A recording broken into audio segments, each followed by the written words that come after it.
ప్రతి ఏటా October, November, December నెలలు వచ్చాయంటే భయపడాల్సిన పరిస్థితులు వస్తున్నాయి. ఈ 3 నెలల్లో తరచుగా తుఫాన్లు సంభవిస్తున్నాయి. ప్రకృతి విపత్తులతో తీవ్ర నష్టం జరుగుతోంది. అక్టోబర్, నవంబర్, డిసెంబర్ నెలల్లో వరదలు విరుచుకుపడుతున్నాయి.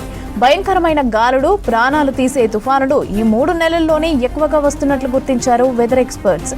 అల్పపీడనంగా ఏర్పడి వాయుగుండంగా బలపడి తుఫాన్గా మారుతున్నాయి. ఈ 3 నెలలను విపత్తు కాలంగా పిలుస్తూ ఉంటారు. మోంతా, సెనియట్, దీంతో పాటుగా రీసెంట్గా దిత్వా తుఫాన్ ఇందుకు నిదర్శనంగా నిలిచాయి. ఇప్పుడు ఏర్పడిన దిత్వా తుఫాను ఏపీతో తమిళనాడులో కూడా భారీ నష్టాన్ని మిగుల్చుతోంది. అక్టోబర్, నవంబర్, డిసెంబర్ 3 నెలల గురించి ప్రత్యేకంగా మనం చెప్పుకోవాలి, ప్రత్యేకంగా మనం మాట్లాడుకోవాలి. ఎందుకంటే ఈ 3 నెలలు వస్తే చాలు భయపడాల్సిన పరిస్థితులు కూడా నెలకొంటూ ఉన్నాయి. ఎందుకంటే ఈ అక్టోబర్, నవంబర్, డిసెంబర్లోనే పెద్ద ఎత్తున ప్రకృతి విపత్తులతో పాటు భారీ తుఫాన్లు కూడా ఈ 3 నెలల్లోనే వస్తున్నాయి. దాంతోపాటు వరదలు, ప్రాణాలు తీసే తుఫాన్లు కూడా వచ్చినట్టు ఎన్నో ఏళ్ల గణాంకాలు కూడా మనకు చెప్తున్నాయనే చెప్పుకోవచ్చు.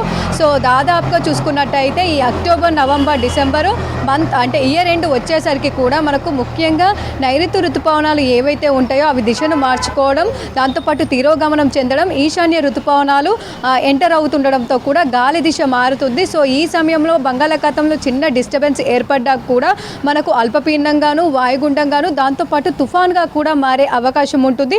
అట్లాంటి పరిస్థితులే గత 100 ఏళ్ల నుంచి కూడా మనం చూసుకోవచ్చు. దాదాపు ఇప్పటి వరకు అంటే 1852 నుంచి దాదాపు 2019 వరకు మనం చూసుకున్నట్టయితే బంగాళాఖాతంలో 522 తుఫాన్లు కూడా ఏర్పడ్డాయి. అందులో ముఖ్యంగా చూసుకున్నట్టయితే 2010 నుంచి 2025 వరకు ఈ 3 నెలల్లోనే అక్టోబర్, నవంబర్, డిసెంబర్లో చూసుకున్నట్టయితే దాదాపు 29 తుఫాన్లు కూడా బంగాళాఖాతంలో ఏర్పడినట్టు కూడా మనకు చరిత్ర చెప్తుంది, గణాంకాలు కూడా చెప్తున్నాయి.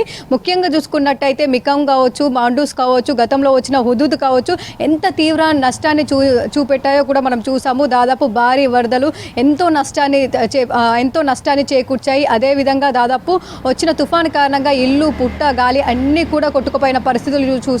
హుదూద్ మనకు తీవ్ర నష్టాన్ని కూడా ఇటు ఏపీకి సంబంధించి కూడా భారీ విధ్వంసాన్ని సృష్టించింది.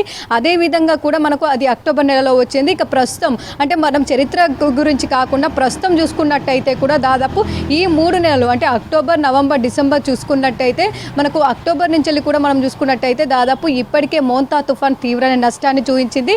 అదేవిధంగా ప్రస్తుతం మనం నవంబర్లో చూసుకున్నట్టయితే దాదాపు ఇప్పటికే సెనియర్ తుఫాన్ కూడా ఒకటి రావడం జరిగింది. ఇక ప్రస్తుతం చూసుకున్నట్టయితే దిత్వా తుఫాను కూడా ఇప్పటికే చాలా వరకు చూస్తున్నాం. ఇటు తమిళనాడు ప్రాంతాన్ని అల్లకల్లోలం చేస్తూ ఉంది. అదేవిధంగా శ్రీలంకకు సంబంధించి కూడా